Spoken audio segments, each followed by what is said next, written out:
Hoje é um dia que nós vamos nos assentar à mesa logo mais à noite, né? Tomar a Santa Ceia. Então, é um dia diferente hoje. É um dia diferente. Nós devemos estar na presença de Deus com a nossa mente voltada a mais de 2000 anos atrás. Lá, Isaías 53 descreve muito bem aquilo que o Senhor fez por nós.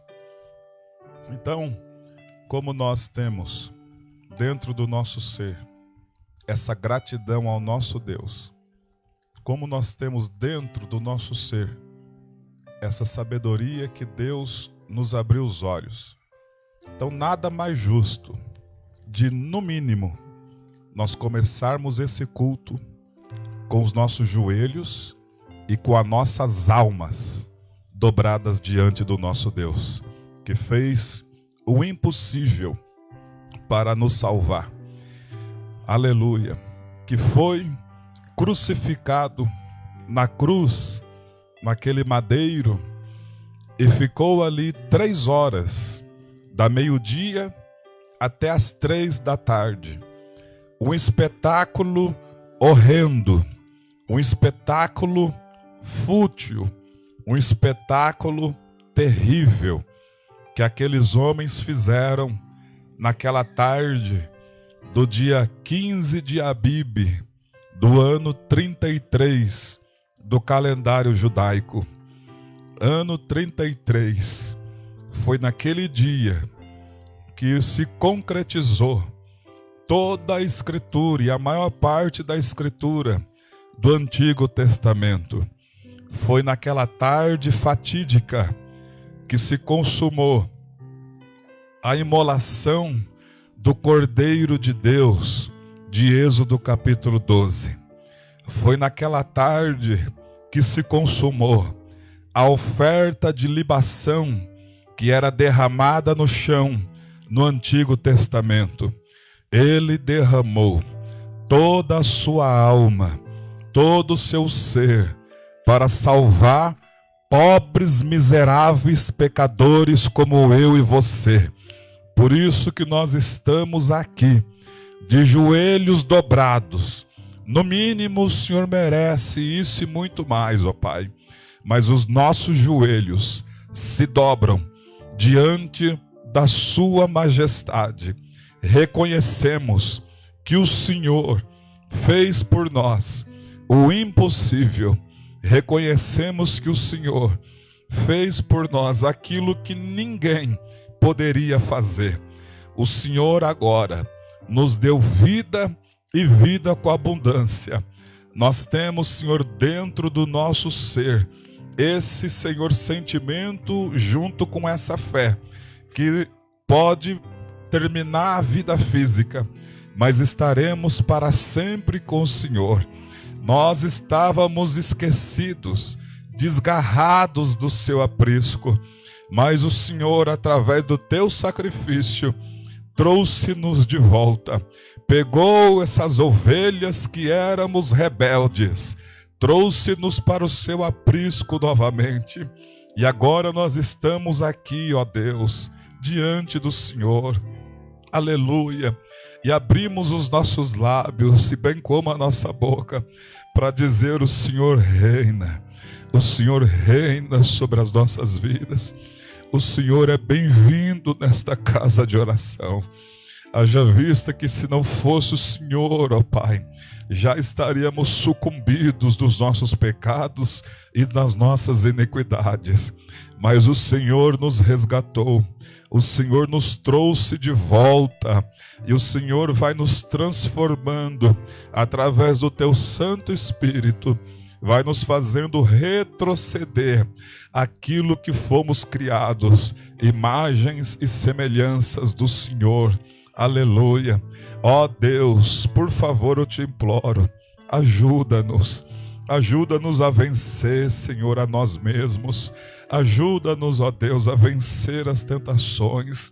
Ajuda-nos, ó Deus, a vencer os nossos pensamentos. Ajuda-nos, ó Deus querido, a vencer, ó Pai, como o Senhor venceu.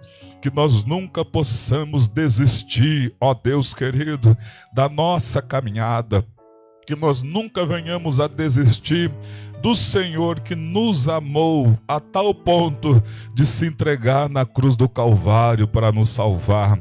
Ó Espírito Santo, nesta manhã do primeiro mês de novembro do nosso calendário, que o Senhor se sinta honrado, que o Senhor se sinta, ó Pai, glorificado, respeitado, adorado por nós que estamos aqui nesta manhã. Que o Senhor se sinta, ó Deus querido, aclamado no meio do seu povo. Ó Espírito do Senhor, faça com que o seu povo, com que a sua igreja venha adorar o Filho para a glória do Deus Pai Todo-Poderoso. Bendito seja o teu nome, ó Pai. Aleluia, aleluia, aleluia. Glória a Deus. Aleluia. Vamos nos colocar em pé. Oh, glória a Deus. Aleluia. Glória a Deus. Paz do Senhor, meus irmãos. No livro do profeta Isaías, capítulo 53, fala-nos a respeito de como foi o Senhor aqui entre nós. O Deus que tudo criou, deixou a glória dele e veio habitar entre os homens. E veio levar os nossos pecados e as nossas iniquidades. Isaías 53, Deus, quando chama o profeta Isaías para pregar a mensagem da cruz, e ele pregava para uma geração, mas aquela geração era uma geração de coração duro. Era um povo que agora eu vou, daqui a pouco desanimava e já não ia mais. E voltava nos seus delitos e pecados. E aí o Senhor, então, vai ouvir o que o profeta Isaías vai dizer a ele. E a primeira frase, a primeira pergunta que o profeta faz para Deus no capítulo 53, versículo 1 é: quem creu em nossa pregação? E a quem foi revelado o braço do Senhor? Quem creu em nossa pregação? O profeta Isaías, ele sabia que a pregação dele não era ele somente, só ele sozinho, mas o Espírito Santo estava sobre a vida dele. Por isso ele disse: quem creu em nossa pregação? E a quem foi revelado o braço do Senhor? O braço do Senhor nosso Deus é o Senhor Jesus, o braço forte de Deus, que nos trouxe aqui a salvação da nossa alma. Aí vai falar a respeito do Filho, porque ele foi subindo como renovo perante ele e como raiz de uma terra seca. Não tinha aparência, nem formosura. Olhámo-lo, mas nenhuma beleza havia que nos agradasse. Ele era desprezado, o mais rejeitado entre os homens, homem de dores, e que sabe o que é padecer. E como um de quem os homens esconde o rosto, ele era desprezado, e dele não fizemos caso. Certamente, ele tomou sobre si as nossas enfermidades e as nossas dores levou sobre si. E nós o reputávamos por aflito, ferido de Deus e oprimido, mas ele foi traspassado pelas nossas transgressões e moído pelas nossas iniquidades. O castigo que nos traz a paz estava sobre ele, e pelas suas pisaduras fomos sarados. Todos nós andávamos desgarrados como ovelhas, cada um se desviava pelo caminho, mas o Senhor fez cair sobre ele a iniquidade de todos nós. Ele foi oprimido e humilhado, mas não abriu a boca. Como cordeiro foi levado ao matadouro, e como ovelha muda perante os seus tosqueadores, ele não abriu a boca. Por juízo opressor foi arrebatado, e de sua linhagem quem dela cogitou? porquanto ele foi cortado da terra dos viventes, por causa da transgressão do meu povo, foi ele ferido. Designaram-lhe uma sepultura com os perversos, mas com o rico esteve na sua morte, posto que nunca fez injustiça, nem dolo algum se achou em sua boca. Todo esse sofrimento que o Senhor Jesus passou foi por conta dos meus e dos seus pecados e dos pecados de todos aqueles que o aceitam. Foi por conta das minhas e das suas iniquidades e também das iniquidades de todos aqueles que o aceitaram e aqueles que ainda hão de aceitar. Por isso, meus irmãos, nesta manhã, é manhã de assentar à mesa, de rasgar a alma e preparar para assentar à mesa logo mais à noite com a alma rasgada, reconhecendo todo o benefício que ele fez por nós. Cada um aqui andava na vida errada. Uns eram traficantes, outros eram cheiradores de cocaína, outros eram prostitutos e prostitutas, outros eram ladrões, outros eram mentirosos. Éramos a escória da sociedade, mas ele, com seu imenso amor, nos atraiu para ele, através do sangue da cruz do Calvário e através do sacrifício da cruz do Calvário. E agora nós que cremos nesse sacrifício, estamos justificados pelo sangue do Senhor Jesus. O sangue dele tem o poder de trazer a justificação, ou seja, ele apaga todas as nossas iniquidades e todos os nossos pecados, e agora sim nós temos comunhão. O Cristo pegou na nossa mão, pegou na mão do Pai e trouxe a amizade novamente da criatura e das criaturas para com o Criador. Aleluia. Coloca a sua Bíblia no assento. Oh, que maravilha. Tudo isso aconteceu por conta do amor. Certa feita em Coríntios, Paulo se atreve a dizer: certamente a palavra da cruz é loucura, mas é loucura para aqueles que se perdem. Como disse um poeta dos anos 90, um poeta secular que inventou aquela música blasfemando do nosso Cristo. Eu não sou besta para bancar uma de herói. Sou vacinado, sou cowboy. Cowboy fora da lei. Aquele que fazia hinos em adoração a Satanás, eu nasci há mais de 10 mil anos atrás e não tem nada deste mundo que não saiba demais. Então, para esse infelizmente, tomara a Deus que nos últimos instantes do final da vida dele tenha se convertido e esteja lá na glória. Mas nós sabemos quem é o nosso Jesus, e dos nossos lábios não saímos para Satanás, mas saímos de adoração ao nosso Deus, o Criador. Por isso diz desse hino 291 da harpa cristã: rude cruz se erigiu, dela o dia fugiu, como emblema de vergonha e dor. Mas contempla esta cruz, porque nela Jesus deu a vida por mim, pecador. Sim, eu amo a mensagem da cruz, até morrer eu a vou proclamar. Levarei eu também minha cruz, até por uma coroa trocar.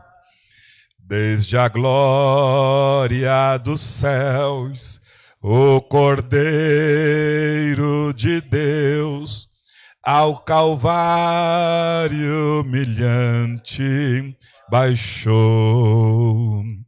Esta cruz tem para mim atrativos sem fim, porque nela Jesus me salvou.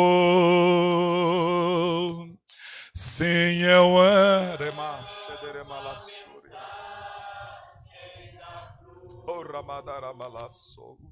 Até morrer eu a vou proclamar.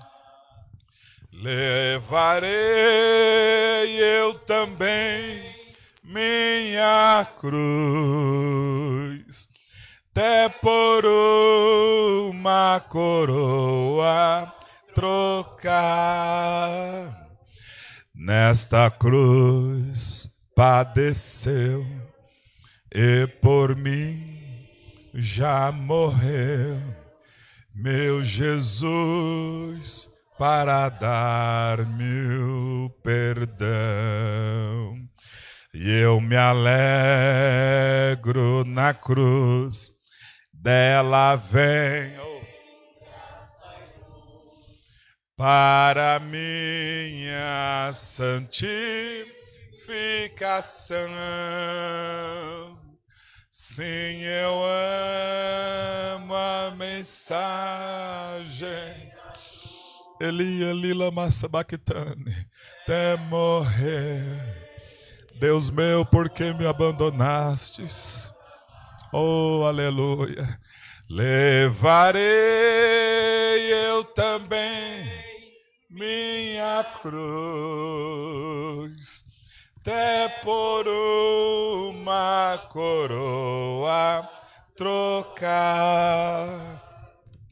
Eu aqui com Jesus, a vergonha da cruz, quero sempre levar e sofrer. Cristo vem me buscar e com Ele no lar uma parte da glória hei de ter. Sim, eu amo. Oh, aleluia, aleluia. Até morrer.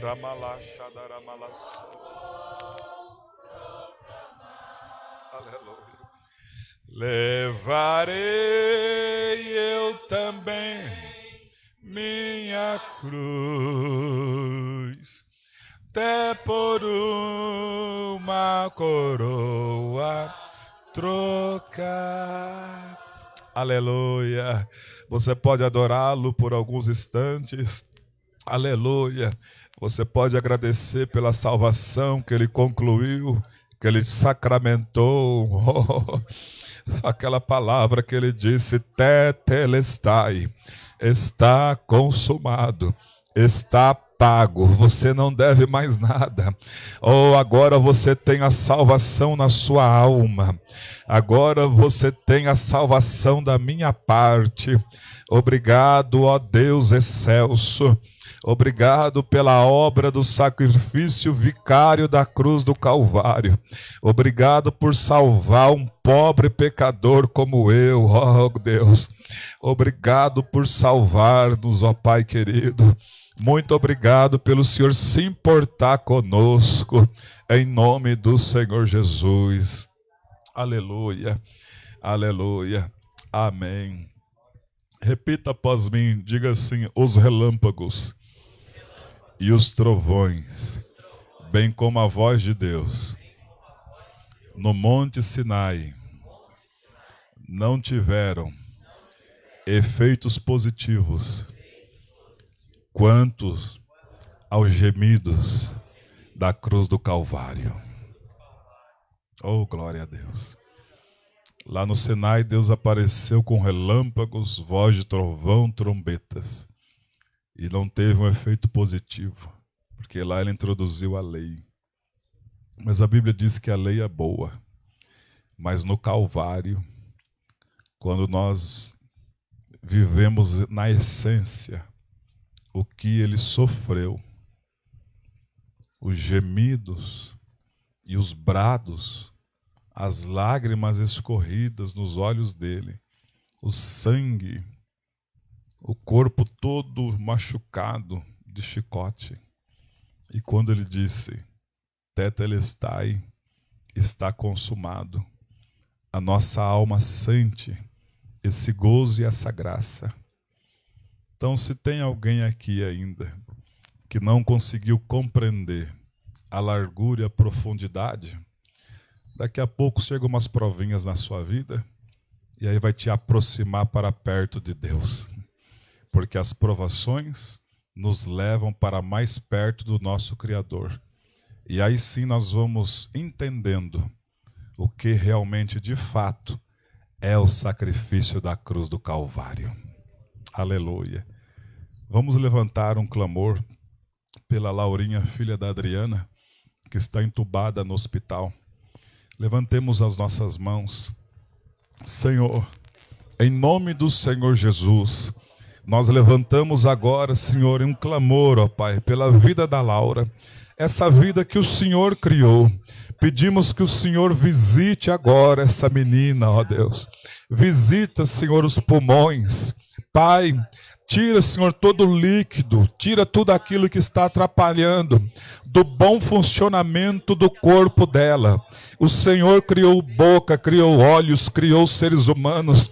O Senhor sabe como operar. O Senhor é o médico perito por excelência. Entra com providência, Senhor, na vida da Laura. Ó Deus, ó Deus. Oh, Ramai, Deremalassou, Ramai. Ó Deus, somente o Senhor pode operar.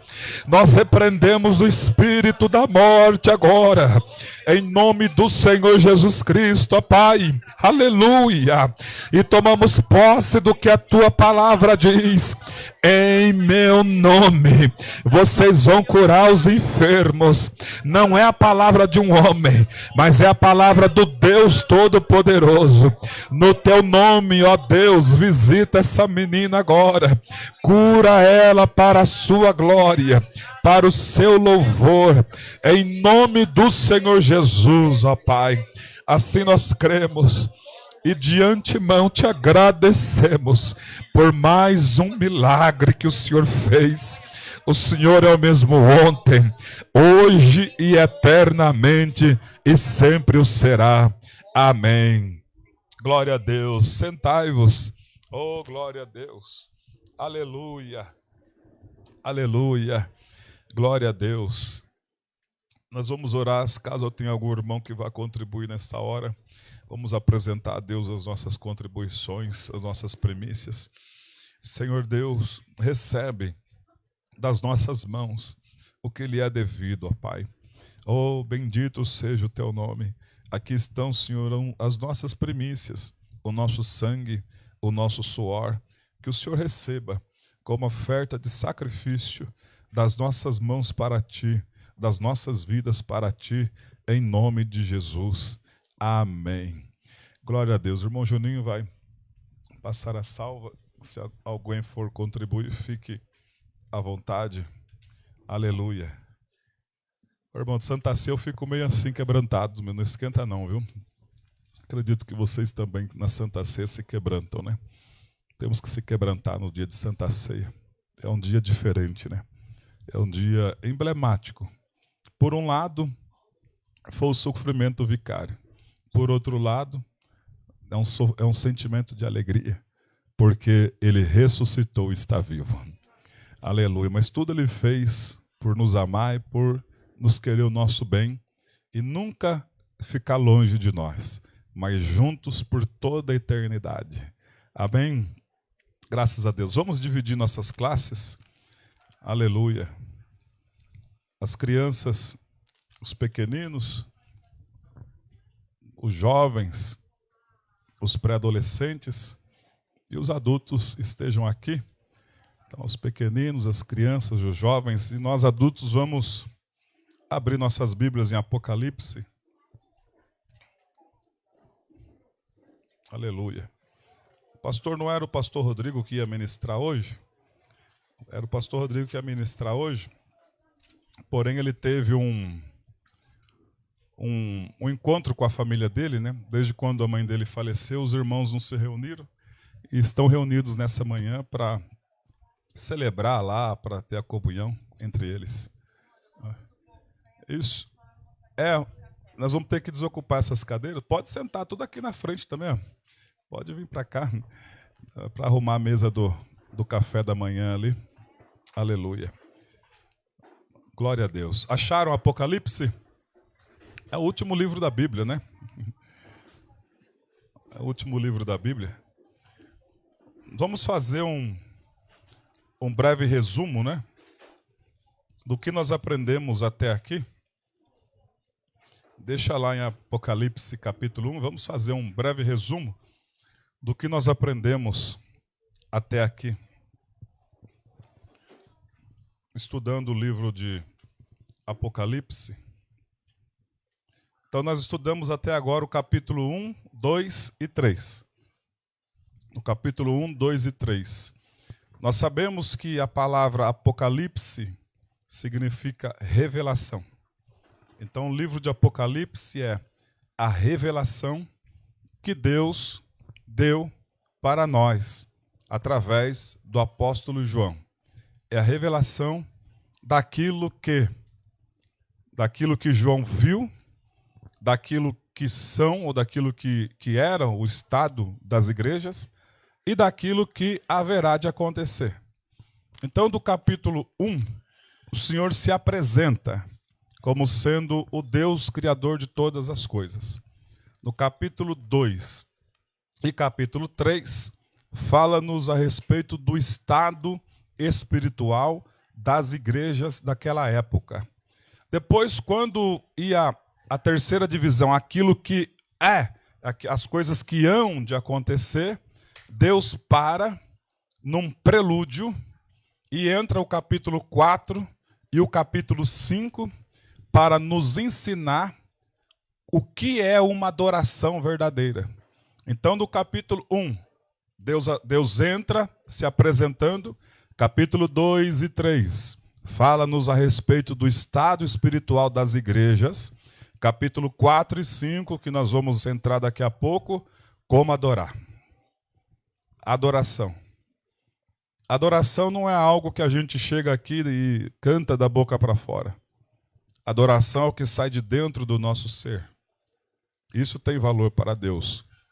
Então, o apóstolo João, no final da sua vida física, estava preso na ilha chamada Pátimos por pregar o evangelho. Conforme diz em Apocalipse capítulo 1 e versículo 9. Ele diz: Eu, João, irmão vosso e companheiro na tribulação, no reino e na perseverança, em Jesus Cristo. Achei-me na ilha chamada Pátimos por causa da palavra de Deus e por conta também do testemunho de Jesus. Então, João, ele pregava e também vivia aquilo que ele pregava. E nessa época, quem dominava o mundo era o Império Romano. Pastor, quem domina o mundo hoje?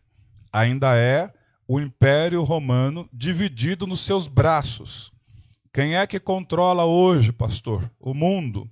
Ainda é o Império Romano.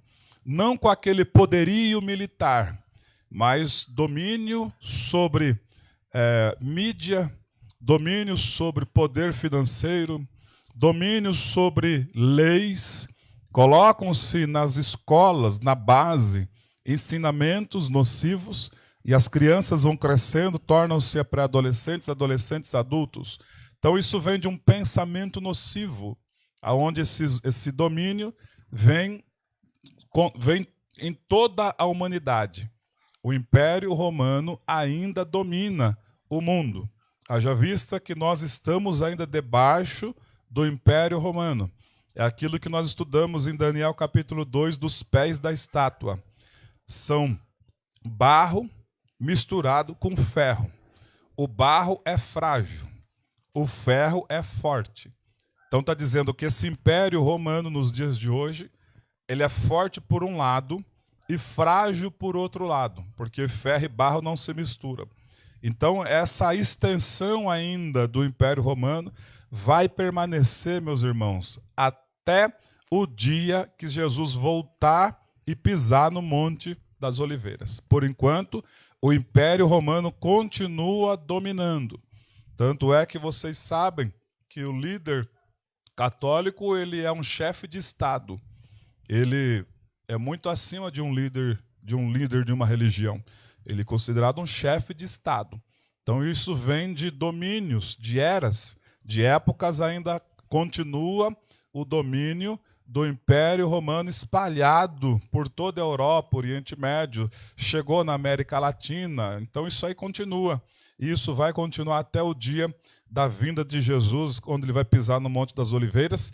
E aí sim, conforme diz que no capítulo 2 de Daniel, aquela pedrinha que foi cortada do céu, sem auxílio de mão, bateu lá no pé da estátua e desmoronou toda aquela estátua, e o vento levou tudo aquilo como se fosse palha.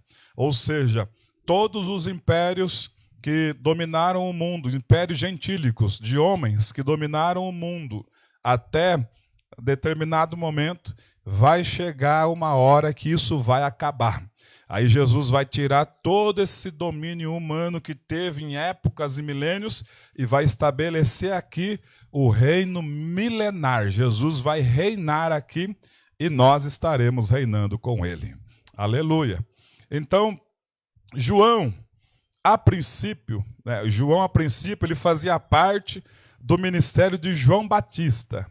Ele era discípulo de João Batista. E quando João Batista apresentou a ele o cordeiro, ele e André, o outro discípulo, foram os primeiros a seguir o Senhor Jesus e estarem com ele. Lá no Evangelho de João, fala a respeito disso. Evangelho de João, capítulo de número 1, versículo 35 até o 40, fala-nos a respeito desse encontro. Então diz assim: no dia seguinte, estava João outra vez na companhia de 2 dos seus discípulos. Esse João era João Batista, filho de Zacarias e Isabel, aquele que batizava no Rio de Jordão. 36. E vendo o Senhor Jesus passar, ele disse: eis aí o Cordeiro de Deus. Os 2 discípulos, ouvindo-o dizer isto, seguiram ao Senhor Jesus. E Jesus, tendo voltado e vendo que os 2 seguiam, perguntou: que buscais? Disseram-lhe: Rabi, que quer dizer mestre, onde o Senhor está morando? Onde o Senhor assiste? O Senhor Jesus disse: vinde e vede. Foram, pois, e viram onde estava morando e ficaram com ele todo aquele dia, sendo mais ou menos a hora 10ª, ou seja, quase 4 horas da tarde. Quem era esse? Quem eram? Era André, o irmão de Simão Pedro, um dos 2 que tinham ouvido o testemunho e seguido Jesus. E o outro era o João, do Evangelho de João. Então, futuramente, o irmão de João, por nome de Tiago, se converte também ao Senhor e passa a ser discípulo. O irmão de sangue de João, por nome de Tiago, se converte futuramente e passa a seguir a Deus. A mãe de Tiago e João era uma mãe tão super protetora que ela chegou um dia no Senhor Jesus e disse assim: Senhor, eu quero pedir para o Senhor um favor. O Senhor Jesus: pode falar, o que a senhora precisa? O que a senhora quer? Eu quero que no seu reino o Senhor coloque esse meu filho, o Tiago, de um lado do Senhor e o João de outro lado do Senhor. Um à tua direita e outro à tua esquerda. Aí Jesus: ih, mulher, você não sabe o que você está pedindo. Aí Jesus olha para os 2: vocês poderão beber o cálice que eu vou beber? Os 2, sem saber, sem entender ainda, disseram: poderemos. Aí Jesus olhou para eles: vocês vão beber mesmo. Mas agora o assentar à minha direita e à minha esquerda, isso não compete a escolha aqui. poderemos beber esse cálice. Mal aquela mãe, super protetora, mal ela sabia do que iria acontecer com os dois. Mal ela sabia, aquela mãe super protetora que queria os filhos sempre debaixo das asas dela, não pode. Mal ela sabia que Tiago seria, depois de Estevão, o primeiro discípulo a ser decapitado, e João seria o último discípulo, né? Sofreu, foi jogado num tacho de óleo quente, de óleo fervendo, mas nada aconteceu com ele, depois foi preso, levado para a ilha de Pátimos. É por isso que eu digo para os irmãos e para as irmãs: nossos filhos não são dondocas. Nossos filhos e nossas filhas não são dondocas e não devem ser super protegidos por nós. Nós devemos ensinar a eles a palavra, porque Deus tem uma obra para fazer através da vida deles. Não mime o teu filho, ensine a palavra ao teu filho e permita Deus usar o teu filho. E se o teu filho receber reveses na escola por viver uma vida cristã, se ele receber xingamentos quando tiver mocinho por viver uma vida cristã, se ele até vir a apanhar por viver uma vida cristã, não vá tirar satisfação. Alegra o teu coração, porque a palavra diz: bem-aventurado aqueles que são perseguidos por conta do Evangelho. Aleluia. Aleluia. Nós estamos criando homens e mulheres que serão usadíssimos nas mãos do nosso Deus. E essa mulher, ela foi entender mais tarde, quando viu lá em Atos, olha o que aconteceu em Atos capítulo 12 e versículo de número 1. Quando Tiago, o filho dela, o primeiro que Herodes levantou uma perseguição na igreja, e o rei Herodes então mandou decapitar Tiago.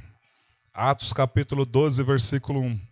Por aquele tempo, mandou o rei Herodes prender alguns da igreja para os maltratar. Olha só, os cristãos daquela época foram presos e apanharam. E diz o texto, versículo 2, fazendo passar a fio de espada a Tiago, o irmão de João. Foi decapitado. Passou o passado a fio de espada. Então, meus irmãos, vamos estar atentos no que é evangelho. Evangelho não é oba-oba. Evangelho não é modismo. É o mesmo povo, em épocas diferentes. O evangelho genuíno ainda traz perseguição para os verdadeiros cristãos. O evangelho genuíno traz ainda sofrimento para os verdadeiros cristãos. Vamos parar desse modismo, dessa moda, eu sou evangélico. Irmão, o evangelho em essência sempre trará perseguição e reveses na vida daqueles que são verdadeiramente cristãos, independente das épocas e da época que estamos vivendo. O evangelho ainda é o mesmo. Então, cutuca o teu vizinho e diga assim: ensina o teu filho a palavra.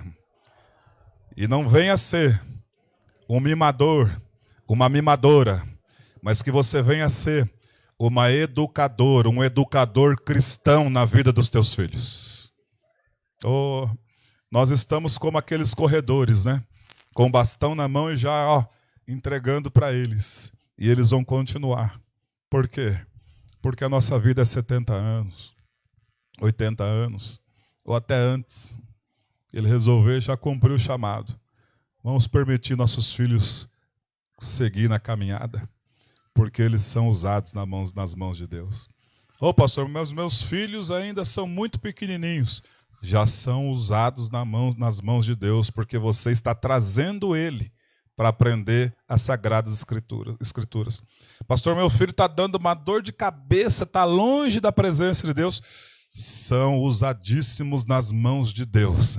Eu não vejo como dando dor de cabeça. Eu vejo como Deus trabalhando, formando, forjando. E daqui a pouco serão homens e mulheres de Deus usadíssimos nas mãos de Deus. É assim que eu vejo. em nome de Jesus. Amém? João foi uma das colunas da igreja primitiva. Foi um homem de Deus do início ao fim da sua vida terrena. Não é à toa que o Senhor Jesus escolheu esse servo humilde para escrever o livro de Apocalipse. O livro de Apocalipse, segundo João, recebeu, é dividido em 3 partes. Lá em Apocalipse, agora capítulo 1, vamos voltar lá. Capítulo 1, versículo 19. Esse livro é dividido em 3 partes. Diz assim: escreve, pois, as coisas que vistes, e as que são, e as que hão de acontecer. Escreve, pois. Então a primeira parte, as coisas que você viu, as coisas que vistes. João viu o Senhor Jesus ressuscitado, não agora naquele servo de Isaías 53, um homem desprezado, um homem a quem os homens viravam o rosto, mas João viu Jesus ressuscitado em essência, aleluia. João viu o Senhor Jesus ressuscitado na essência do Deus Todo-Poderoso. As coisas que são, João viu o nosso Cristo ressurreto. Oh, bendito seja o nome do Senhor. Conforme diz lá em Apocalipse capítulo 1, o que João viu? As coisas que vistes. Capítulo 1 de Apocalipse, versículo 10 ao 18 diz, versículo 10, achei-me em espírito no dia do Senhor. Diga assim, o dia do Senhor, domingo. Então era um domingo, um domingão. João preso na ilha de Patmos. Direitos humanos lá passava longe. Lugar, uma cadeia lá na ilha, numa rocha. Estava lá João preso, fisicamente preso. Mas a alma dele estava livre. E ele começou então a orar. Naquele domingo, no dia do Senhor, João começa a orar. E de repente, ele ouviu por detrás dele uma grande voz como de trombeta. Porque aqui a voz, quando Jesus estava aqui, ela era a voz mansa. Agora o Jesus ressurreto é a voz como de trombeta. E ele ouviu por detrás dele uma voz como de trombeta dizendo, João, o que você vê, escreve em um livro e manda para 7 igrejas, em Éfeso, Esmirna, Pérgamo, Tiatira, Sardes, Filadélfia e Laodiceia. João não reconheceu a voz dele. João, aquele João que deitava aos ombros do nosso mestre, tinha uma intimidade tão pura, não reconheceu a voz dele. Por quê? Porque diz no próximo versículo 12, voltei-me para ver quem falava comigo. E quando voltei, a primeira coisa que eu vi foram 7 candeeiros de ouro. A primeira coisa que João viu, quando ele volta para ver quem está falando com ele, que é a voz do Onipotente, ele vê a primeira coisa, 7 candeeiros de ouro. Diga assim, esses candeeiros são as igrejas. Irmãos, vocês percebem como Jesus vê a igreja? Ele vê aqui como um castiçal, um candeeiro. Então, quando nós viemos para a igreja, esse candeeiro que Deus falou para Moisés no Monte Sião, Moisés, eu vou mandar para você Bezaliel, vou ungir, o meu espírito vai estar sobre ele, você vai mandar fazer algumas coisas. Dentre essas coisas, um candelabro, candeeiro, castiçal. É aqueles 7 tubos. 7 tubos com as chamas, passa azeite no meio desses tubos para manter a chama acesa. Então, o Senhor Jesus vê a igreja como um candeeiro, algo que mantém chama acesa. Ou seja, nós viemos aqui cheio de trevas, chegamos aqui nesse candeeiro e a luz do Espírito Santo ilumina a nossa alma. Você pode dar um glória a Deus aí?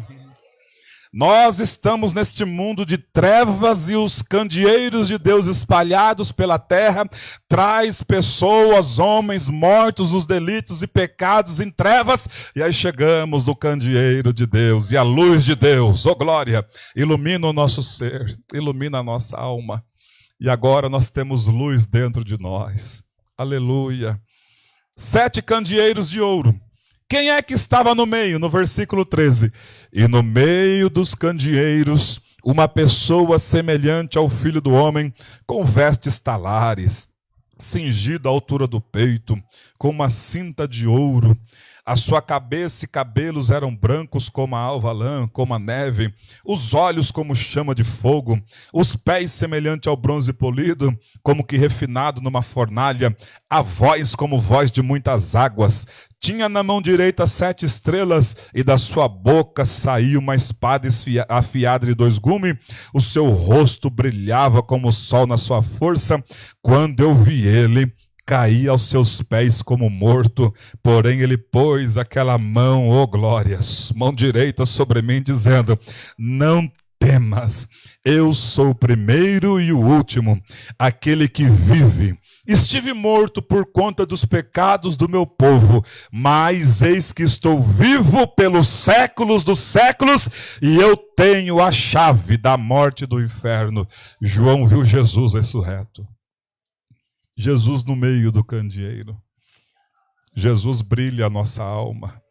Jesus dissipa todas as trevas. Oh, diz lá, as trevas não prevalecem contra a luz ilumina. Pode estar uma maior escuridão, você liga uma lanterna, liga a luz, pronto, já traz ali luz. Jesus está dizendo, neste candeeiro, quem dá a luz aqui, quem emana a luz dentro dos seres humanos, é a minha presença que estou no meio, eu estou no meio, eu estou no meio.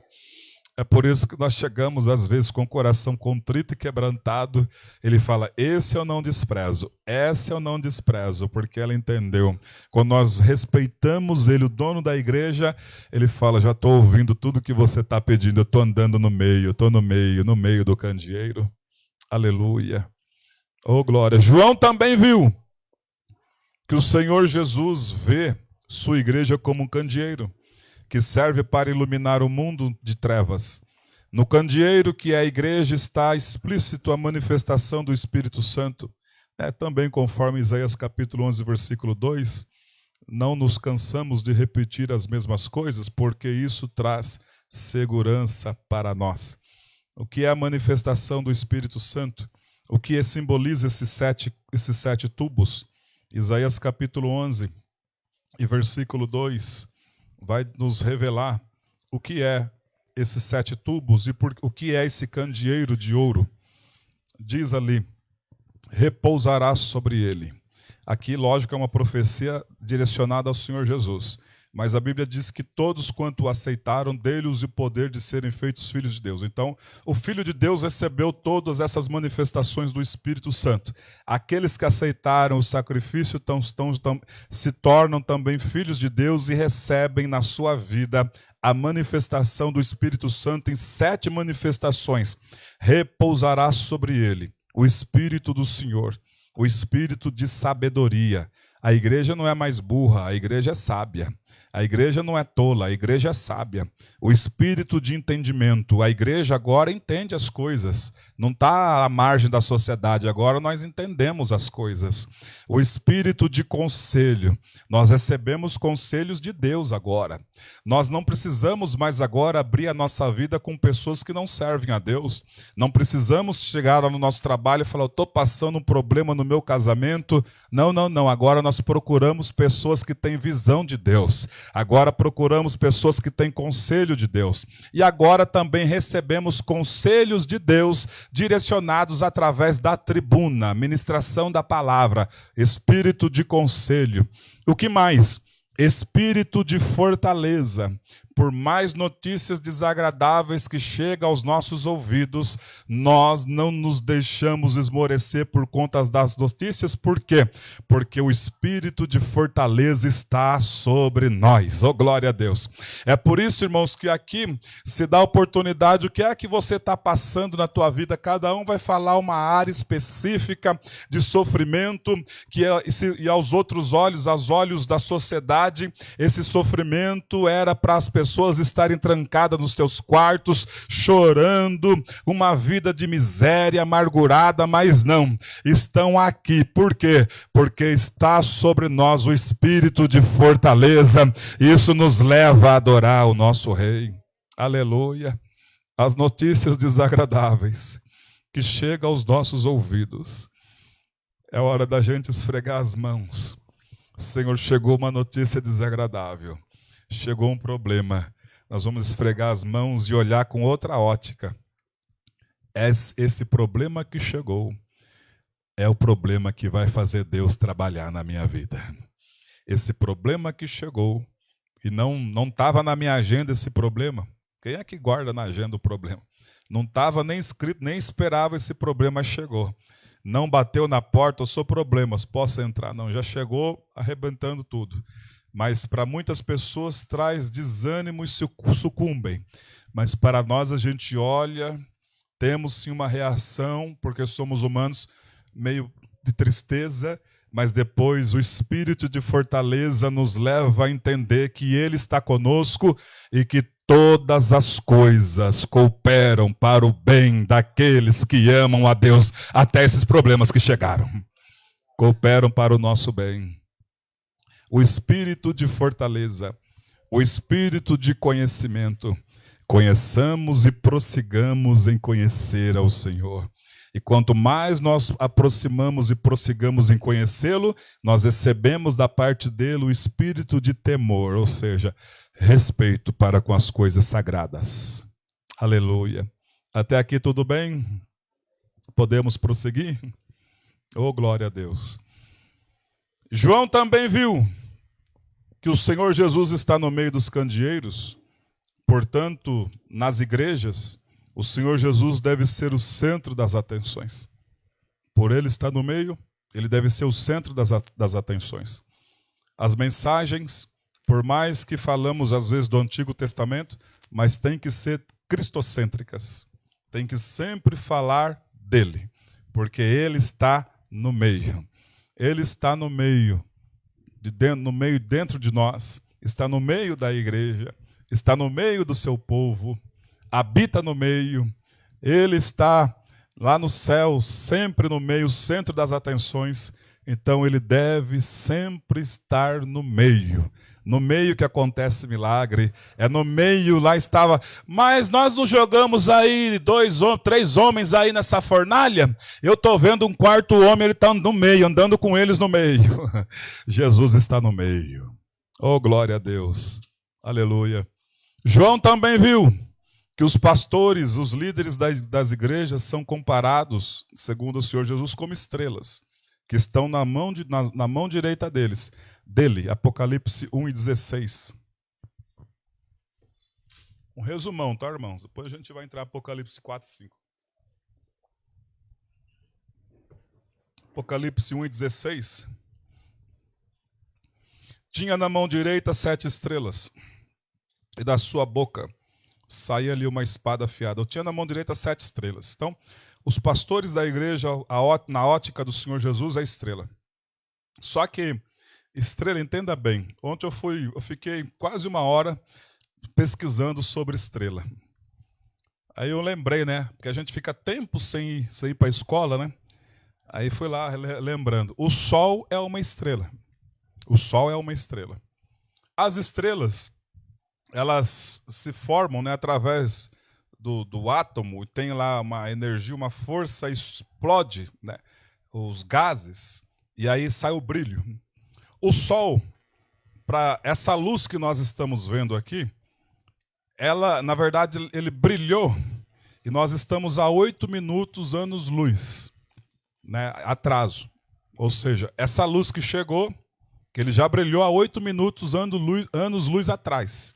E chegou para nós agora, 8 minutos, anos-luz. Os brilhos das estrelas, que eu estava vendo ontem, pesquisando, algumas estrelas que a gente vê, olha lá, a gente vê o brilho, mas estão, às vezes, muitos anos-luzes, que já brilhou e a luz chegou, atravessou esse universo e chegou aos nossos olhos. Ah lá a estrela. Então a estrela tem uma força, um gás, onde ela traz a luz. E o pastor, para ser bem sucedido, tem o gás, que é a presença do Espírito Santo. Sem o Espírito Santo não tem conversão, não tem unção. Sem o poder do Espírito Santo se torna apenas uma palestra de autoajuda, mas quando tem o Espírito Santo traz conversão na nossa alma. Aleluia! Oh, glória a Deus! Então, na ótica de Deus, os pastores são vistos como estrela. Durante o dia, a estrela que vemos é o sol. E durante a noite vemos várias estrelas, incontáveis. São incontáveis estrelas. Ao comparar o pastor da igreja com uma estrela, o Senhor Jesus está dizendo que a luz existente na vida do pastor tem que iluminar e dissipar as trevas. Deixa eu ver quem entende isso. É só essa, irmãos. Eu não sou diferente de nenhum dos senhores e das senhoras aqui. Como disse Paulo, eu sou o pior dos pecadores. E a gente pensando assim e olhando você como alguém superior a mim, e você olhando eu como superior a você, nós ficamos em pé de igualdade. Aí todo mundo aqui fica como servo. Senhor é só Ele e mais ninguém. E mais ninguém. Elogios que recebemos, a glória é dele, porque a ferramenta é dele, o dom é dele. Nós não somos nada. Então nossa vida é apenas como estrela para iluminar nas noites de trevas. Então isso foi o resumo das coisas que vistes. Agora vamos ao resumo das coisas que são. Senhor, segura o relógio aí. Apocalipse 1:19. Alguém quer comentar algo aqui? Tá tudo tranquilo? Vocês estão bem ligados, né? Prestando bastante atenção. Na verdade, irmãos, o livro de Apocalipse é o livro que chama a nossa atenção mesmo, né? É um livro que nos deixa vidrados. Por quê? Porque ali, escrito numa linguagem figurada, as pessoas querem compreender de uma forma mais mastigada. Mas o livro de Apocalipse é a vitória do Cordeiro e da sua igreja. Então, Apocalipse 1:19, as coisas que são. Na segunda divisão, né? Diz: escreve, pois, as coisas que viste. Então, as coisas que João viu, o Cristo ressurreto, a igreja como candeeiro, as coisas que João viu, os pastores como igreja, servem para dissipar trevas. As coisas que João viu, as coisas que são. Essa é a segunda divisão, conforme está na sua Bíblia. Então, as coisas que são. Nesta segunda divisão, as coisas que são, tem a ver com as situações das igrejas. Antes de o Senhor revelar as coisas que hão de acontecer, o Senhor revela a João as coisas que são. Ele revela o estado espiritual de cada igreja. E nós estudamos aqui todas as igrejas. Então vamos para o resumão. Então a primeira igreja, a igreja de Éfeso. O que acontecia nessa igreja? O abandono do primeiro amor, que está em Apocalipse 2:4. Tenho, porém, contra ti, que abandonastes o teu primeiro amor. Então a igreja de Éfeso abandonou o primeiro amor. E Jesus é a palavra, sim ou não? No princípio era o verbo, que João fala, o verbo é a palavra. A palavra era Deus, a palavra estava com Deus. Então Jesus é a palavra. Se estão abandonando o primeiro amor, automaticamente estão abandonando a palavra. Jesus é a palavra. Nós nunca podemos abandonar a palavra. Eles tinham ainda uma reserva, vamos dizer assim, mas abandonou a palavra. Então a igreja de Éfeso abandonou a palavra, abandonou os ensinos doutrinários do apóstolo Paulo. Que ensinos são esses? Vamos lá na carta de Paulo aos Efésios. Os ensinos doutrinários, que não se devem ser esquecidos e nem abandonados. Quando Paulo está escrevendo aos Efésios, no capítulo 4, ensinos doutrinários, versículo 17, Paulo vai dizer para eles: isto, portanto, digo e no Senhor testifico, que não mais andeis como também andam os gentios, na vaidade dos seus próprios pensamentos, obscurecidos de entendimento, alheio à vida de Deus, por causa da ignorância em que vivem, pela dureza do seu coração, os quais, tendo se tornado insensíveis, se entregaram à dissolução para com avidez cometerem toda sorte de impureza. Mas não foi assim que aprendestes a Cristo, se é que de fato tendes ouvidos e nele foste instruídos, segundo é a verdade em Jesus.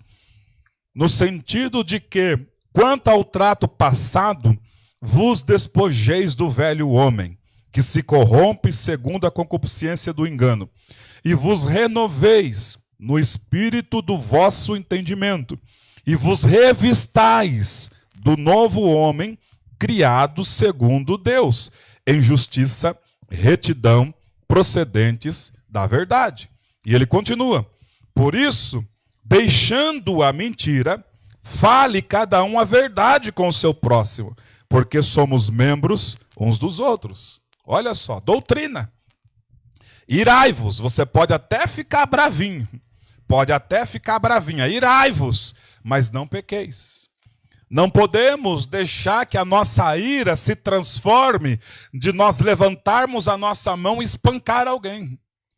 Podemos até ficar irados, mas quando levantamos a mão para bater em alguém, o espírito demoníaco se incorpora em nós e nós quebramos aquela pessoa, podemos até matar um ser humano. Irai-vos, pode ficar irado, faz parte. Tem momentos que você vai ficar bravo, tem momentos que você vai ficar brava. E pessoas vão te deixar bravo, vão te deixar chateado. Pode até ficar irado, mas não peque. Não peque. Não verbalize. Não responda.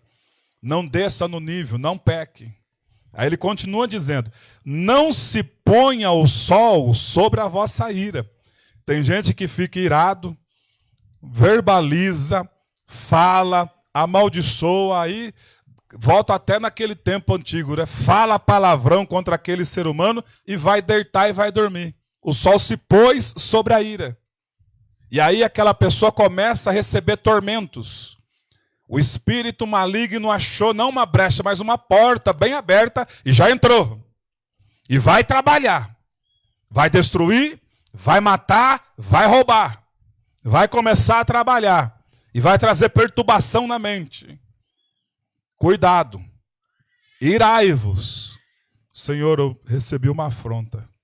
Senhor, eu estou muito chateado, muito bravo. Irai-vos.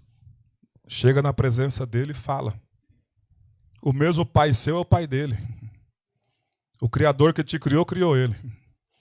Vai lá e deda o seu irmão. Vai lá e deda ele. Lembra quando nós... vou falar para o pai, vou falar para a mãe.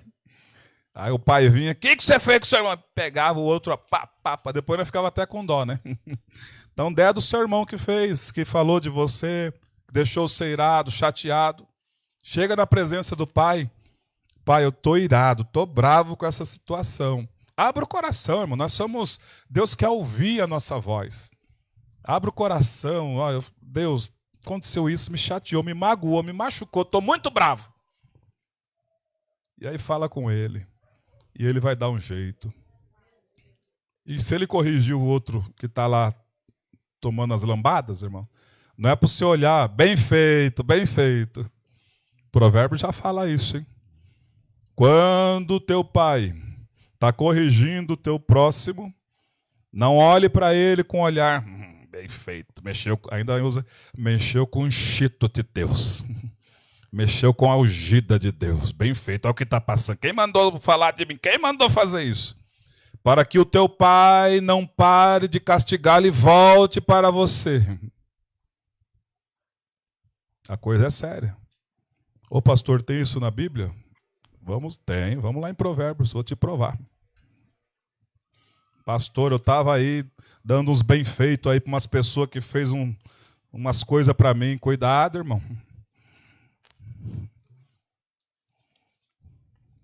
Aleluia. Eu grifei, agora eu vou achar. Mas vai aí. Provérbios. Achei. Jesus não deixa ninguém confundido, né? Provérbios 24. Versículo 17.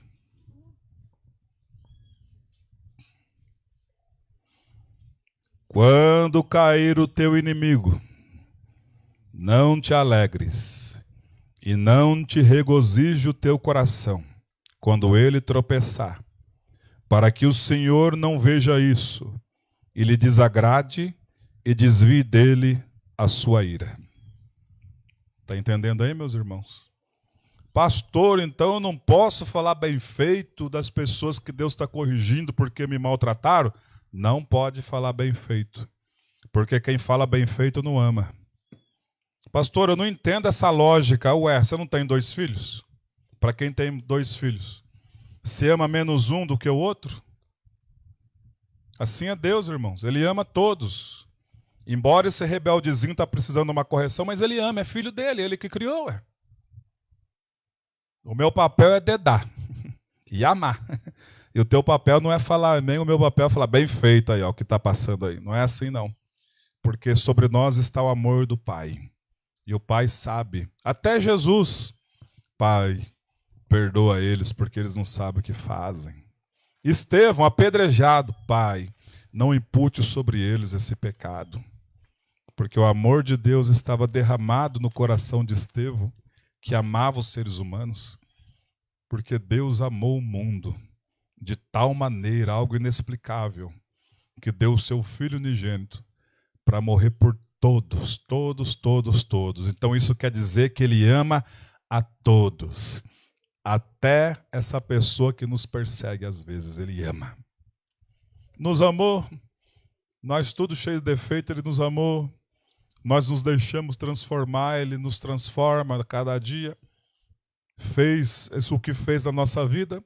Você acha que não vai fazer na vida desses que tira a nossa paz às vezes? Faz. Ele é fiel. Amém? Então, o que mais que a igreja dos Efésios desprezaram? Lá ainda em Efésios, capítulo de número 5 agora. Versículo 22, a família. Doutrinas para a família. Se você constituiu uma família na época do mundo, diz a palavra de Deus que Deus não leva em consideração aquilo que nós não entendíamos. Mas agora que nós estamos vindo para a igreja, buscando o dono da igreja, buscando aquele que constituiu a família, agora ele tem doutrinas para as famílias. E a primeira doutrina em Efésios capítulo 5 e versículo 22. Ele vai falar primeiramente com as mulheres. Não é assim? Primeiro as mulheres. Cavaleiro, ele é cavaleiro. Primeiro é para vocês, as damas, as mulheres. Mulheres, sejam submissas ao seu próprio marido. Como ser submisso? Como ao Senhor. Porque o marido é o cabeça da mulher, como também Cristo é o cabeça da igreja, sendo este mesmo o salvador do corpo. Como, porém, a igreja está sujeita a Cristo, assim também as mulheres sejam em tudo submissas ao seu marido. Quando uma mulher ultrapassa os limites da submissão, o casamento é destruído. Quando uma mulher, por falta de sabedoria, ultrapassa a doutrina bíblica, o inimigo entra e destrói as famílias. E fica uma família destruída. E nós não casamos para ter famílias destruídas. Gostei do que o pastor Rodrigo me mandou, de um tio dele, que a mulher, ele fez um poema de amor, ele falou, ele não tem nem estudo. O meu tio, por parte do meu pai, fez um poema de amor para a esposa dele, que é casada com a irmã da pastora Cleia. Eu não sei se vocês conhecem, né? E ele fez um poema de amor no aniversário dela. Depois eu vou colocar no grupo lá da igreja. Ele falando, né, de tudo que Deus fez na vida deles, dos netos, dos filhos dos netos, né? Envelhecer, irmão, do lado de uma pessoa que obedece à Bíblia é a coisa mais maravilhosa que tem. Às vezes minha esposa está deitada, eu fico observando ela assim. Como é bom envelhecer do lado de alguém que tem a mesma fé que temos. Como é bom solidificar a aliança, envelhecer junto. e ter uma família sólida. Parabéns pelo teu casamento. Que você continue nessa pegada de submissão.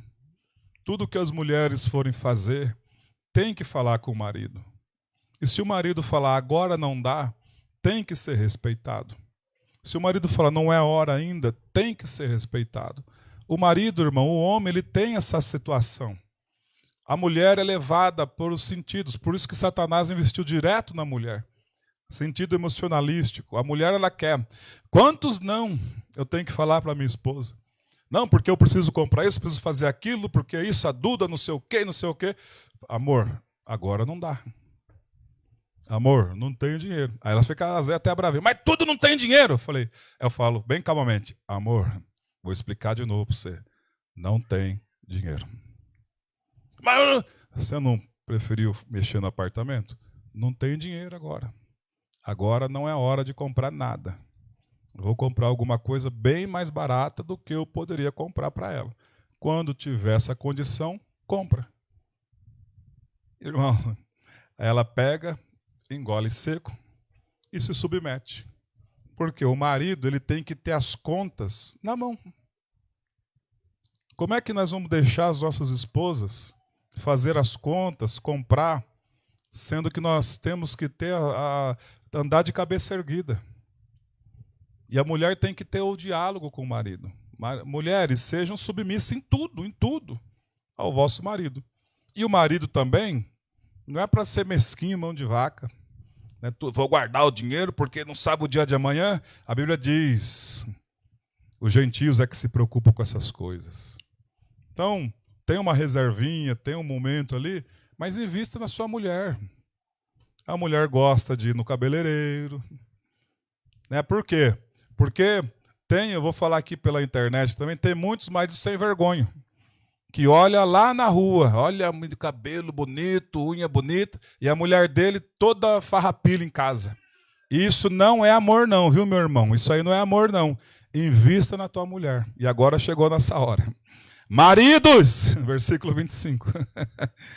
Amai vossa mulher, como também Cristo amou a igreja e a si mesmo se entregou por ela, para que a santificasse, tendo-a purificado por meio da lavagem da água pela palavra, para apresentar a si mesmo igreja gloriosa, sem mácula, sem ruga, nem coisa semelhante, porém santa e sem defeito. Assim também aos maridos deve amar a mulher como ao próprio corpo. Quem ama a esposa, a si mesmo se ama. Então a mulher precisa, mudou a todas as épocas, né? Ir fazer a unha, faz parte. Mexer no cabelo, faz parte. Pensou, Cristo cuida de nós ou não cuida? E bem cuidado ainda. Nós somos o tipo de noiva, de esposa, então ele cuida. Aí os maridos deixam as mulheres tudo desleixada, né? Sem tudo, não, vou segurar dinheiro, não, fica feia aí mesmo. Não é assim não. Interessante que a Bíblia fala para o marido amar a mulher, mas não fala para a mulher amar o marido. Você percebeu isso? Você percebeu? Por que não fala para a mulher amar o marido?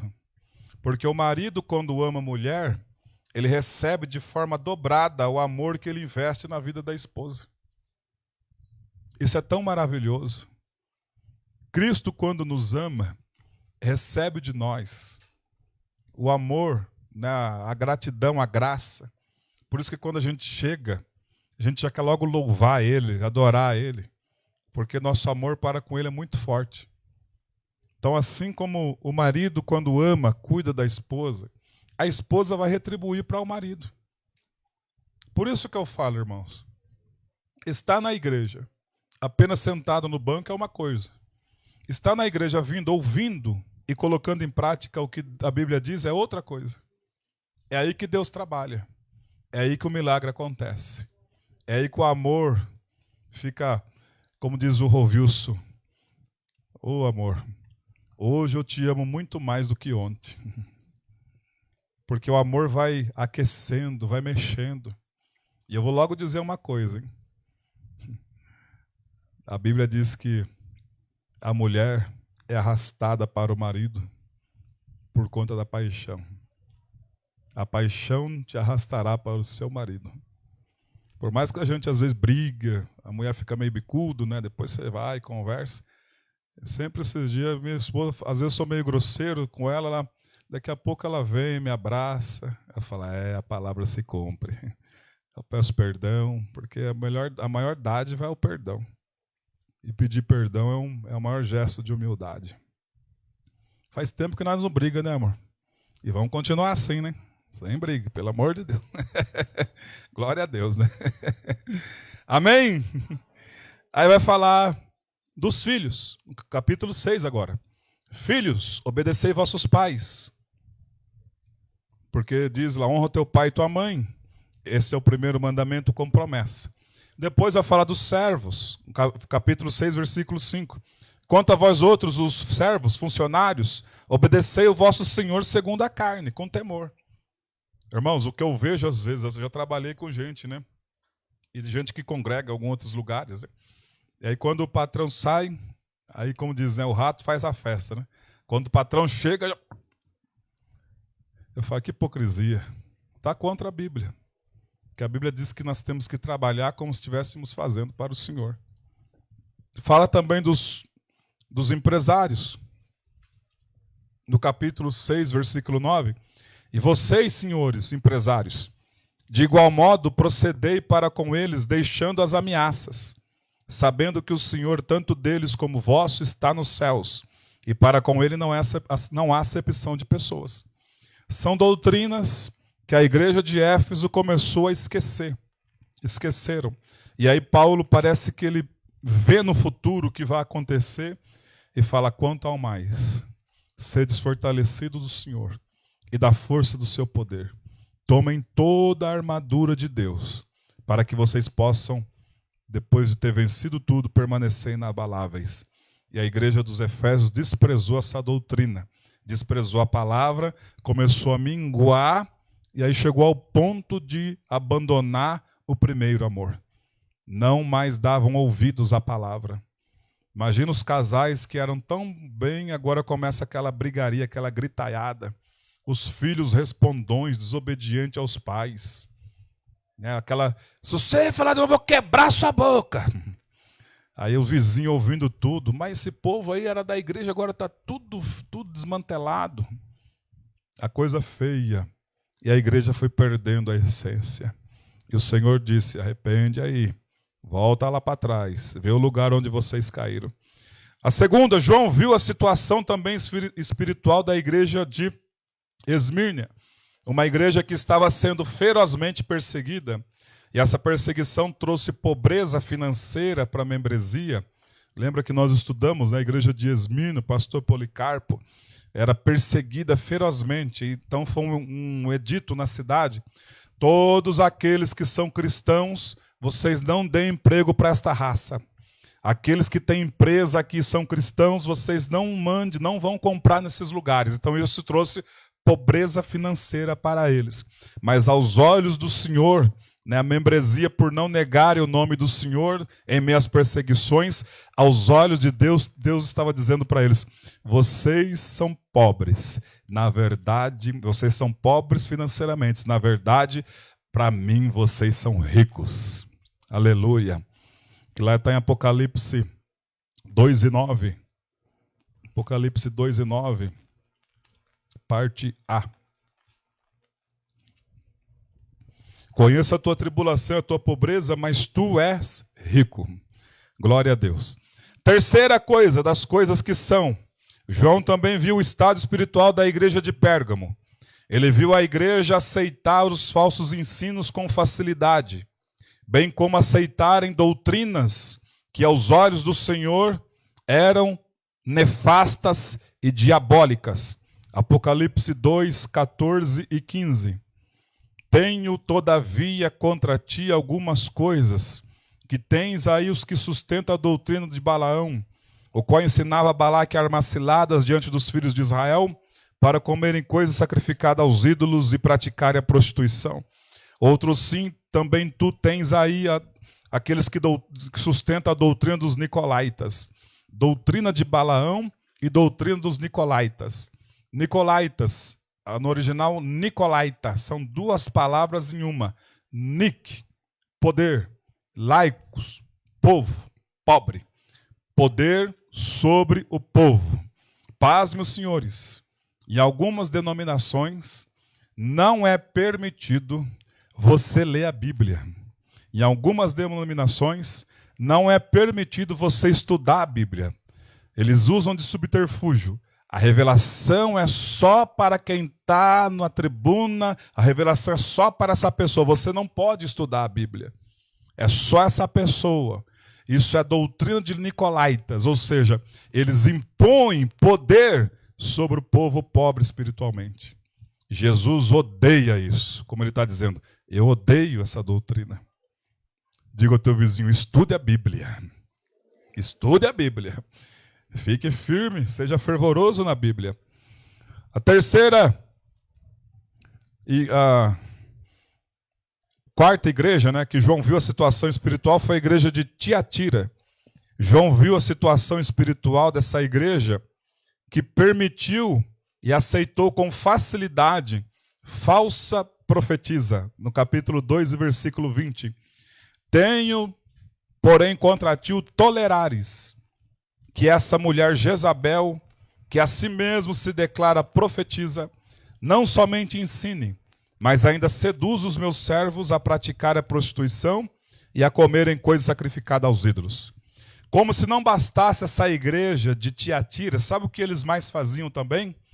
Eu vou estudar e procurar me aprofundar em saber as coisas ocultas de Satanás.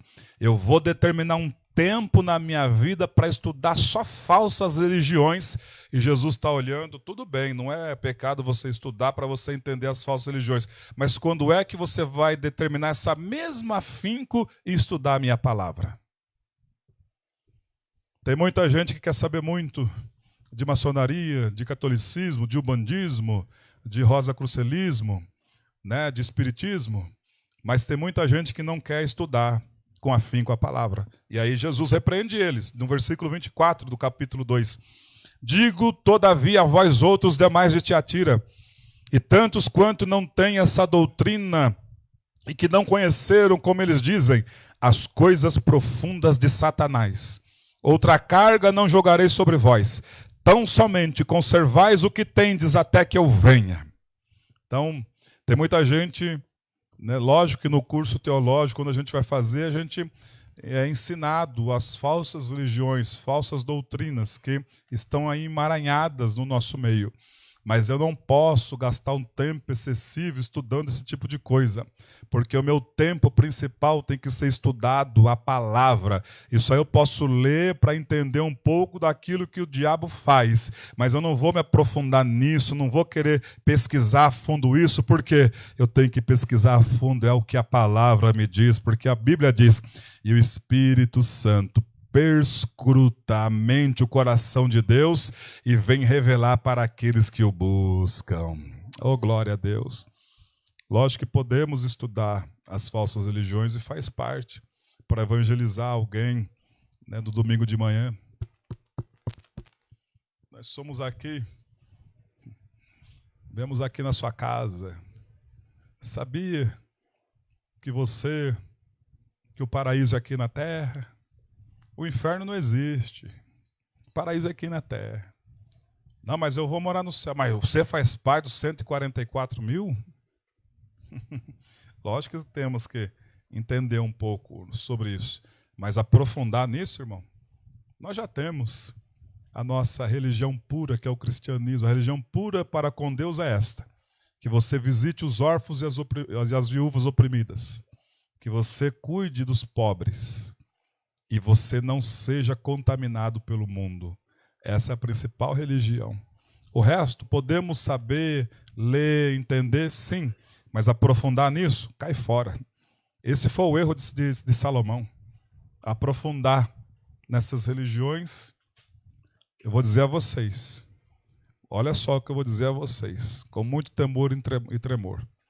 Para um povo abandonar a Deus, que guiou eles tirou eles do Egito, guiou eles rumo à parede de água, Mar Vermelho, levou para a terra prometida, para esse povo abandonar a Deus e adorar a Baal, Astarote, Moloque, é porque essas religiões falsas têm um poder muito atrativo para deixar uma sociedade arrebentada espiritualmente. Não brinque com essas coisas. Satanás tem o poder da atração para prender pessoas numa cegueira tamanha. E paz, meus senhores.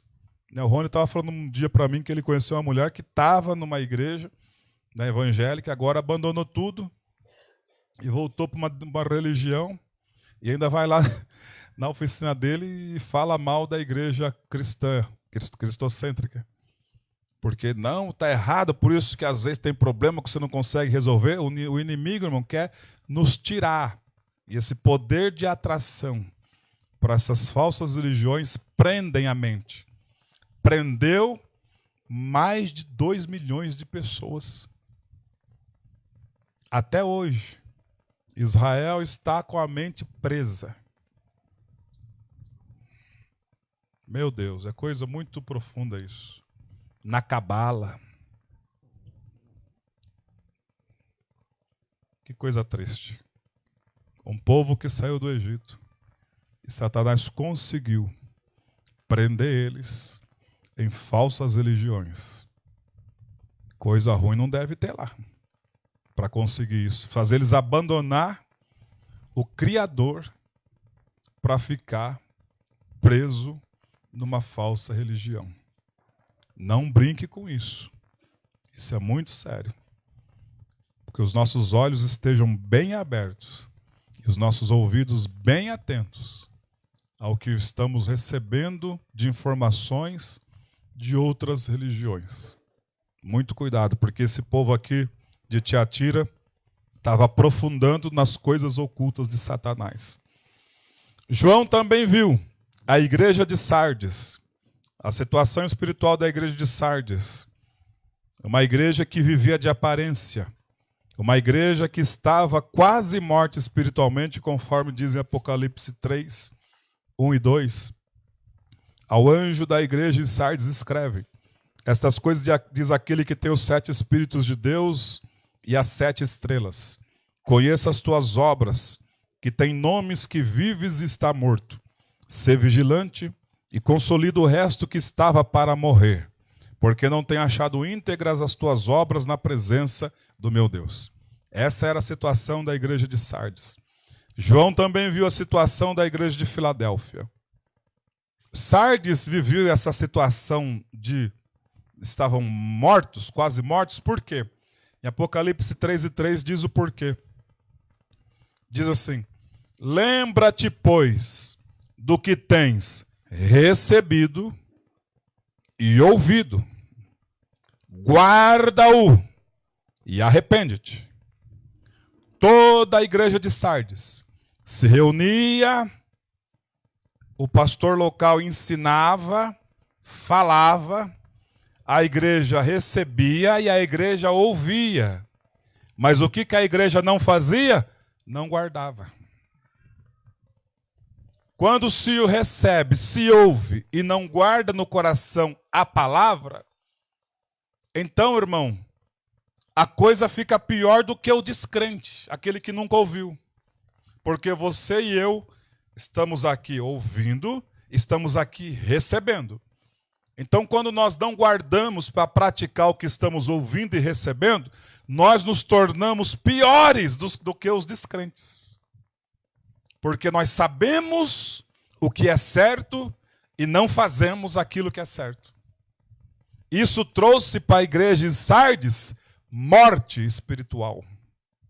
Já pensou uma situação dessa? Diferente da igreja de Filadélfia. Olha o que diz. Em Filadélfia diz, essa igreja foi uma igreja elogiada. Por quê? Porque Apocalipse 3:8, o que eles faziam? Apocalipse 3:8.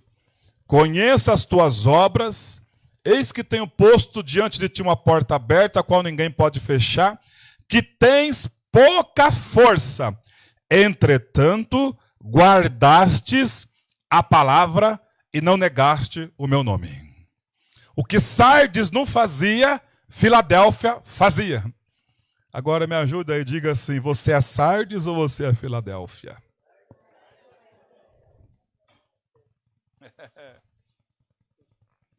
O que Sardes não fazia, nós olhávamos, está vivo.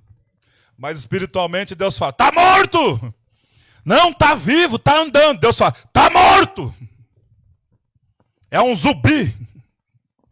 Tem nomes de que vives. Mas por não guardar minha palavra e não praticar, estás morto. Aí Filadélfia, coitada desse irmão, coitada dessa irmã que não tem força, coitada, que não tem, é muito fraquinha. Deus fala, é forte. Mas não é fraquinha, é frágil. Deus fala, é forte, porque guarda a minha palavra. Aleluia. Aqui está o segredo entre guardar e não guardar. Oh, glória a Deus. A outra igreja, Laodiceia, a última igreja, foi uma igreja que flertava com o mundo. Também foi uma igreja que confiava no dinheiro, chegando no estado de mornidão deplorável, como nós estudamos no domingo passado. Irmãos, o que me chama a atenção aqui, lá em Colossenses, vamos pegar e abrir em Colossenses. Já vamos encerrar, não vai dar para entrar no capítulo 4 e 5, depois desse resumão aqui. Semana que vem o pastor Fernando fez um mapa, se bem que semana que vem eu vou ver. Está ali o mapa? Então, o pastor Fernando vem chegando para cá para me ajudar naquele mapa lá. Irmãos, Colossenses, Filipenses, Colossenses. Paulo não fundou a igreja de Colosso. Também Paulo não fundou a igreja de Laodiceia. Mas aí no capítulo 4 de Colossenses, capítulo 4, essa carta de Colossenses, o que é que Paulo pede? No capítulo 4 e versículo 16, diz assim, ó, e uma vez lida esta epístola, essa carta perante todos vocês, providenciem para que também seja lida na igreja dos laodicenses, dos de Laodiceia. Lede-a igualmente perante vós. Então, a epístola de Colossenses também tem aqui intrínseco as doutrinas, que não se devem ser esquecidas. A carta certamente foi lida para os irmãos de Laodiceia. Por isso é importante a gente depois dar uma lida na nossa casa sobre essa carta de Colossenses e ver essas doutrinas e ver o que Laodiceia desprezou, para que nós não venhamos a desprezar. Quando Laodiceia despreza aquilo que Paulo endereçou para Colosso e falou, leiam também urgentemente Laodiceia. Paulo estava antevendo, porque Deus sempre vai alertar algo que está para morrer. Paulo estava antevendo, falou, leiam também essa carta lá em Laodiceia. Leiam para os irmãos de Laodiceia, para os laodicenses. Não deixem de ler perante eles isso que estou escrevendo para vocês. Paulo estava antevendo aquilo que João vai falar anos futuramente. Ei, vocês de Laodiceia, quem dera vocês fossem frios, ou quem dera vocês fossem quentes. Assim como vocês são mornos, eu estou a ponto de vomitar vocês da minha boca. Vocês desprezaram o que Paulo escreveu para vocês. Vocês desprezaram o que o meu espírito, através da vida de Paulo, escreveu para vocês. E vocês não deram crédito à minha voz, à minha palavra.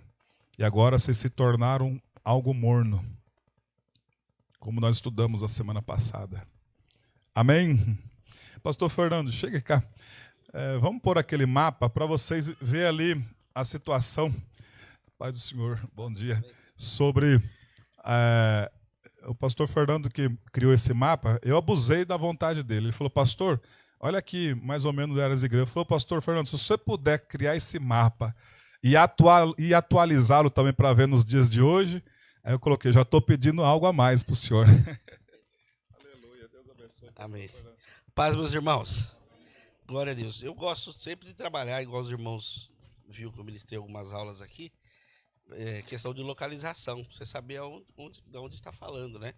Aí eu falei com o pastor, eu mandei para ele, falei, ó, pastor, se quiser passar para o pessoal, aí ele disse para mim passar para os irmãos, né?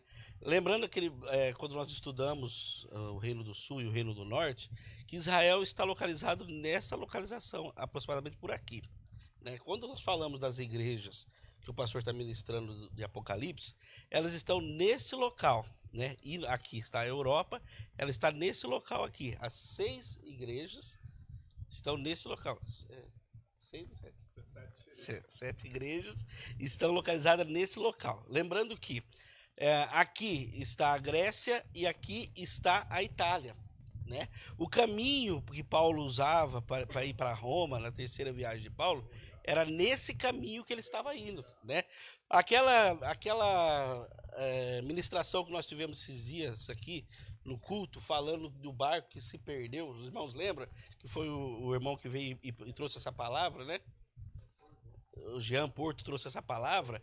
Foi nesse local. Aqui é a ilha aqui é a ilha de Creta, aonde passou o navio. O navio veio nesse destino a ir para Roma, né? Passa outro gráfico, por favor, que vai aparecer melhor. Acho que vai aparecer melhor.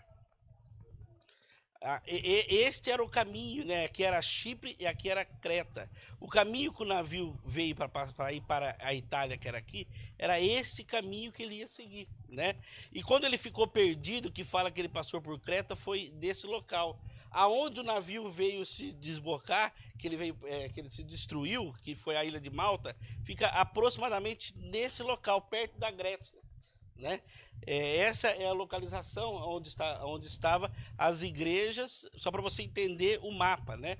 Aqui estava a Europa, esse caminho que o barco andava, e as igrejas estavam aqui. Você percebe que as igrejas estavam no caminho aonde Paulo queria ir, onde a palavra ia chegar. As viagens que Paulo ia, era nesse destino que ele levava a palavra. As igrejas que estavam ali, aquelas cidades já existiam anteriormente, elas já estavam lá. Paulo veio trazer a palavra do evangelho para essas igrejas. A palavra chegou ali em Éfeso e as outras igrejas que estão aqui, através das viagens que Paulo fez, né? Quando nós falamos das viagens de todo o Império Romano que foi dominado, percebe-se que antes do Império Romano era o Império Grego, né? A Grécia ficava nesse local. Então, quando a Itália, que está aqui, Roma está aqui, veio para o domínio de todas as terras que estavam aqui, primeiro eles passaram pela Grécia, depois passaram por esse local aqui, por esse estreito, que é a Turquia. Então, nesse local que eles passavam, quando você ouve falar, quem já assistiu o filme antigo, já ouviu falar sobre as cruzadas de Roma? As cruzadas de Roma é quando eles vinham com o exército para dominar as terras, era por esse lugar que ele passava. A Turquia fica nesse local aqui, e Istambul é uma cidade que tem terras tanto nas terras africanas, da Ásia, como nas terras europeias. Parte de Istambul fica nas terras da Ásia e parte de Istambul fica nas terras da Europa, que é nesse estreito aqui, que eles usam para fazer, onde fizeram as estradas, para poder vir o Império Romano dominar, né? Esse aqui é um mapa antigo, é um mapa com os nomes antigos. Quando nós viemos para agora, para a atualidade, passa outro mapa, por gentileza. Esse aqui é a Turquia. Esse é o mapa, é o mesmo mapa, mas agora com os nomes atuais, né? Aqui está o mesmo estreito que eu expliquei para você, para os irmãos agora, né? E esse é a Turquia. Quando o pastor falou, ele falou assim, hoje a cidade que está ali, falou os nomes difíceis de falar, é esse lugar aqui, ó. Esse lugar aqui que é o lugar aonde estavam as 7 igrejas que foram enviadas as cartas, né? Aonde Deus escreveu em Apocalipse, né? E aqui você pode ver que bem aqui, ó, Chipre está aqui, né? O Iraque está aqui, Israel está aqui para baixo, ó, está aqui nesse canto, onde eu mostrei para os irmãos, né? É o mapa atualizado com os nomes novos, né? E fica nesse local que ficava as 7 igrejas. E o último mapa que eu quero mostrar para os irmãos, para entendimento, por favor. Esse aqui são todas as cidades dentro da Turquia. Todos os nomes. É o mesmo mapa, só para ficar mais claro. É nesse local que fica as igrejas aonde o pastor está levando. É questão de localização para os irmãos entender, né?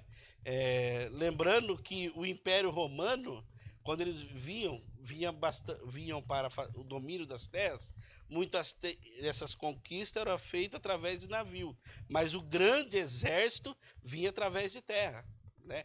Vinha conquistando através de terra. E não só aqui para baixo, quando o exército vinha não só para conquistar aqui para baixo, a Macedônia e todo esse local aqui embaixo, e sim também para cima, né? Se você olhar as terras conquistadas na Europa para cima, também foi feito através de terra e domínio de terra.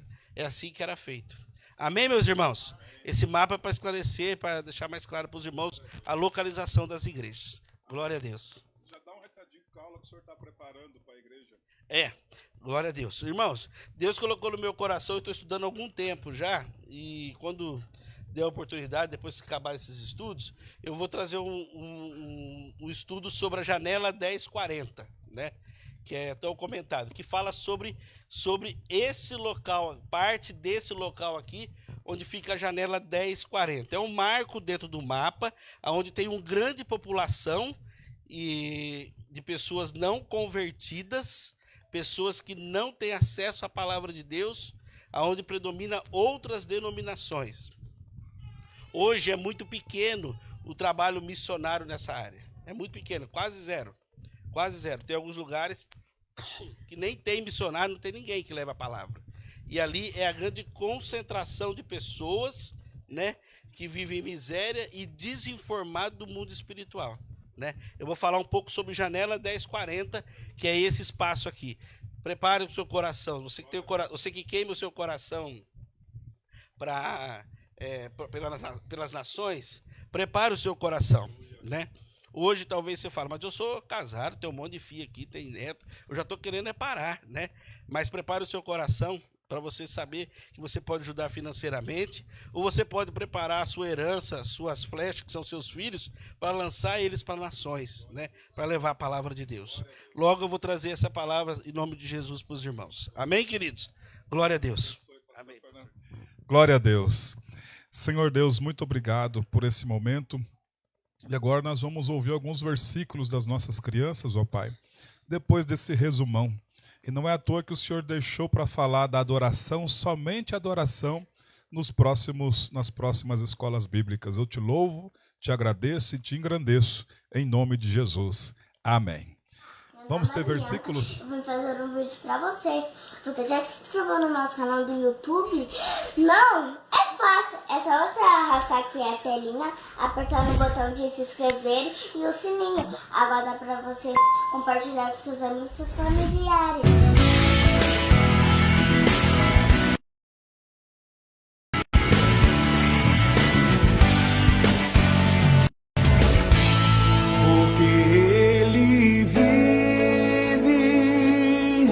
Posso crer no amanhã, porque